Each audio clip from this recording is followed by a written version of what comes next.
Emisión.net.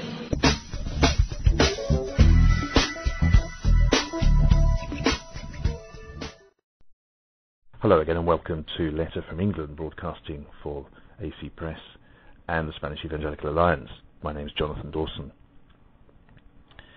This month the Evangelical Defence Commission has just celebrated, or perhaps I should say is celebrating, its 50th anniversary. It was set up in 1956 with the active support of the Spanish Evangelical Alliance and virtually all evangelical churches in Spain as the organisation to defend the Protestant cause in a time of persecution and obstruction under Franco's national Catholicism. Today, the Federation of Evangelical Organisations, or FEDERE for short, the EDC's successor, represents evangelicals in legal dealings with the state. The four principal groups involved in the formation of the Defence Commission were the Anglican Church, the IEE, which is a Methodist Presbyterian church, the Evangelical Alliance, and the Baptist Union. And the aim was to defend Protestantism against a confessional regime which persecuted all forms of dissidence, including non-Catholic religious groups. Over the years, the Commission saw church buildings reopened, which had been shut by Franco, and a gradual recognition by the authorities. The passing of the Law on Religious Liberty in 1980 was another step forward, but it still requires some effort to ensure that this is put into practice in all areas of Spanish life.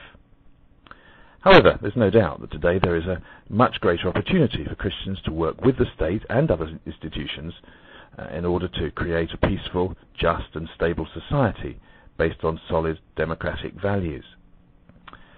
The Evangelical Alliance was reconstituted after the Spanish Civil War, but realised that they weren't doing enough in the legal sphere of things, which is why they supported the founding of the Defence Commission. Very quickly it was seen that that commission needed a full-time secretary, and José Cardona was chosen. His professional training, his tenacity and his love for the evangelical cause in Spain made him the ideal person to take the defence of Spanish Protestants forward. One of the men involved in the negotiations with the state, the establishment of the Commission, José María Martínez, who today is honorary president of the Evangelical Alliance, says it would be hard for us to overestimate how much the cause of religious freedom in Spain owes Mr. Cardona. And in fact, he led the movement right into the days of its transition into the FEDERE, or Federation, we know today. Martínez also said he hoped the celebrations, apart from glorifying the God of history, would appeal to the responsibility of Spanish evangelicals to maintain the unity of the Spirit, lived out through respect and cooperation. And that brings me to the issue today. Martínez also says that he doesn't believe Christians can aspire to much more in legal terms.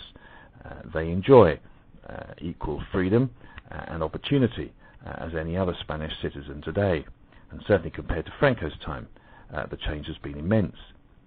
But he says there is still a lot to do in terms of social recognition.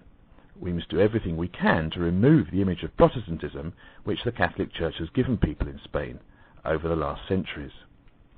The Church, he argues, must learn to resist the influence of society in which worldliness, laicism, and moral permissiveness threaten its witness. Now, some evangelicals seem to be spending an awful lot of time trying to gain more social recognition, and perhaps even more legal recognition. Personally, I'm a little concerned at moves by the Federation to accept money from the state through the trust which has been set up by the government for religious plurality, and which is giving funds to the three recognised religious minorities, the Muslims, the Jews, and the Protestants, for cultural and social projects.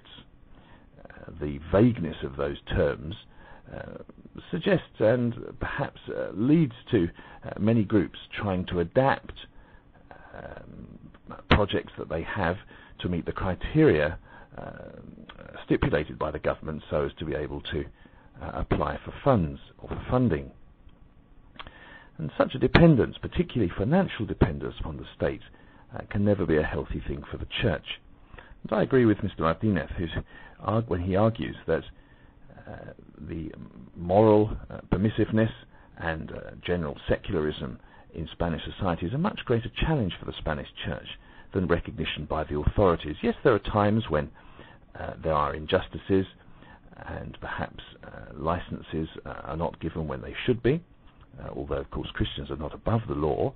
They're supposed to keep the law except where it specifically goes against what God teaches. But a much more pressing concern is for the Church to unite in the great task of taking the gospel out to society at large.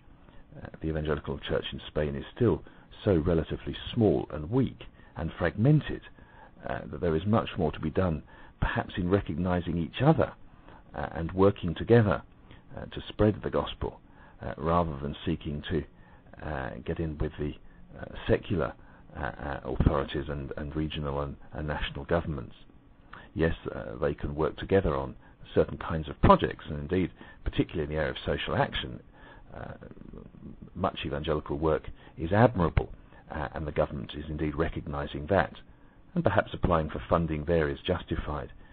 But beyond that, I think it's questionable whether the evangelical church or evangelicals in general should be spending quite so much time cozying up to the state, and I suggest that perhaps they should be spending more time in getting along with one another, and certainly preaching and living out the message of salvation in Jesus Christ, which Spain so badly needs today. Well, thank you for listening again to Letter from England, broadcasting from AC Press on emission.net. You can also find it through the website on protestantedigital.com. Goodbye for now.